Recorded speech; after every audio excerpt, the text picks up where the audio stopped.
ಅಂತ ಕೇಳಿ ತುಂಬಾ ಶಾಕ್ ಆಗೋಯ್ತು. ತುಂಬಾ ಒಳ್ಳೆ ಹುಡುಗ. ನಾನು ಇಷ್ಟು ವರ್ಷ 40-50 ವರ್ಷ ಸರ್ವಿಸ್ ಮಾಡಿದ್ರು ನನಗಿಂತ ಒಳ್ಳೆ ಹುಡುಗ ಸಿಕ್ಕಿರ್ಲಿಲ್ಲ.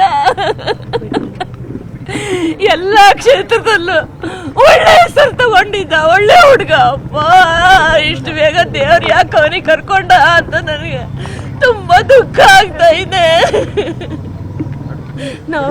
ಅವ್ರ ಮನೆಯವ್ರಿಗೆ ದೇವರು ಸಹಿಸ್ಕೊಳ್ಳೋಕೆ ಶಕ್ತಿ ಕೊಡ್ಲಿ ಅಂತ ಬೇಡ್ಕೊಳ್ತೀನಿ. ನನ್ನ ಅಪ್ಪಗೆ ಮುಕ್ತಿ ಶಾಂತಿ ಎಲ್ಲ ದೊರಕಲಿ. ಇಷ್ಟು ಬೇಗ ಹೋಗ್ಬಾರ್ದಾಗಿತ್ತು. ವಯಸ್ಸಾದವರಿಗೆ ನಮ್ಗೆ ಸಾವು ಬರ್ತಾ ಇಲ್ಲ.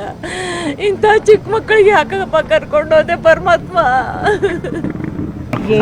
ಏನು ಹೇಳಬೇಕು ಗೊತ್ತಾಗ್ತಿಲ್ಲ. ನನ್ನ ದಿಲೀಪನ ಸ್ನೇಹ ಒಂದು 25-30 ವರ್ಷದ ಹಳೇದು. ಅವಾಗ ಹೇಗಿದ್ನೋ 10 ಡೇಸ್ ಬ್ಯಾಕ್ ನಾನು ಮಾತಾಡಿದಾಗಲೂ ಹಾಗೇ ಇದ್ದ. ಒಂದೇನು ಅಂದರೆ ಅವ್ನ ಪ್ರಾಜೆಕ್ಟ್ಸಲ್ಲಿ ನಾವು ವರ್ಕ್ ಮಾಡೋಕ್ಕಾಗಲಿಲ್ಲ. ಮೊನ್ನೆ 15 ದಿನಕ್ಕೆ ಮುಂಚೆ ಫೋನ್ ಮಾಡಿದಾಗ ನಾ ಬೇರೆ ಊರಲ್ಲಿದ್ದೆ, ಒಂದು ಗೆಸ್ಟ್ ಅಪಿಯರೆನ್ಸ್ ಇದೆ ಬನ್ನಿಯಿಂದ. ಆವಾಗಲೂ ಹೋಗೋಕ್ಕಾಗಲಿಲ್ಲ. ಊರಿಗೆ ಬಂದಮೇಲೆ ನಾನೇ ಹೇಳಿದೆ, ಸಾರಿ ಕಣೋ, ನೆಕ್ಸ್ಟ್ ಪ್ರಾಜೆಕ್ಟ್ ನೀ ಕರೆಯೋಕ್ಕೆ ಮುಂಚೆ ಸೆಟ್ಟಲ್ಲಿ ಇರ್ತೀನಿ ಹಿಂದೆ.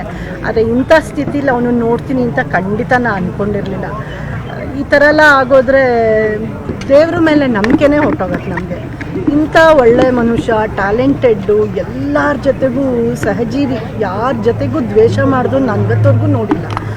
ಅಂಥವ್ರನ್ನೆಲ್ಲ ಯಾಕೆ ಇಷ್ಟು ಬೇಗ ಕರೆಸ್ಕೋತಾರೆ? ಏಜ್ ಆಯಿತು, ಅವನು ಇನ್ನೂ ಇದ್ದು ನಮ್ಮ ಇಂಡಸ್ಟ್ರಿನ ಬೆಳೆಸ್ಬೇಕಾಗಿತ್ತು. ಇಂಥವ್ರು ಬೇಕು, ಶಂಕರ್ ನಾಗು ಇಂಥವರೆಲ್ಲ ಬೇಕು ನಮಗೆ. ಅಂಥ ಟೈಮಲ್ಲಿ ಕರ್ಸ್ಕೊಂಡಿದ್ದು ಭಾಳ ಬೇಜಾರಾಗುತ್ತೆ ನನಗೆ. ದಿಲೀಪನ್ ನೋಡೋಕ್ಕೂ ಆಗಲಿಲ್ಲ, ಅಷ್ಟು ದುಃಖ ಆಗುತ್ತೆ. ವಿದ್ಯಾ ಅವ್ರಿಗೆ ಧೈರ್ಯ ಕೊಡಲಿ, ಆ ಮಕ್ಳಿಗೆ ಧೈರ್ಯ ತೊಗೊಳ್ಳಿ. ನಾವು ಏನೇ ವಿ ಆರ್ ವಿತ್ ಯು ಅಂತ ಹೇಳಿದ್ರು ದಿಲೀಪನ್ ಜಾಗ ನಾವು ತುಂಬಕ್ಕಾಗಲ್ಲ. ಅಷ್ಟೇ ನಾನು ಕೇಳ್ಕೊಳ್ಳೋದು ಅವ್ರಿಗೆ, ಅವನ ದಿಲೀಪನ ಆತ್ಮಕ್ಕೆ ಶಾಂತಿ ಸಿಗಲಿ. ಹೆಲ್ತ್ ಇಶ್ಯೂಸ್ ಬಗ್ಗೆ ಏನೂ ಇಲ್ಲಮ್ಮ, ನಾನು ಅಷ್ಟು ಇದಿಲ್ಲ. ಒಂದು ಪ್ರಾಜೆಕ್ಟ್ ಬಗ್ಗೆನೇ ಮಾತಾಡ್ತಾ ಇದ್ದಿದ್ದು. 1 ವರ್ಷದಿಂದ ಕರಿಮಣಿ ಮಾಡ್ಬೇಕಾದ್ರೆ ರೇಗ್ಸ್ ಹಾಕ್ಬಿಟ್ಟ, ಬನ್ನಿ ನಮ್ಮ ಪ್ರಾಜೆಕ್ಟ್ ಬನ್ನಿ, ತುಂಬ ರೇಗ್ಸ್ದ. ಅವತ್ತು ಅರ್ಧ ಗಂಟೆ ಮಾತಾಡಿದ್ವಿ. ಆಮೇಲೆ ಮೊನ್ನೆ 10 ಡೇಸ್ ಬ್ಯಾಕ್ ಮಾತಾಡಿದ್ವಿ ಪ್ರಾಜೆಕ್ಟ್ಗೆ ಗೆಸ್ಟ್ ಅಪಿಯರೆನ್ಸ್ ಎಸ್ ನಾರಾಯಣ್ ಜೊತೆ ಅಂತೆಲ್ಲ ಹೇಳ್ದ.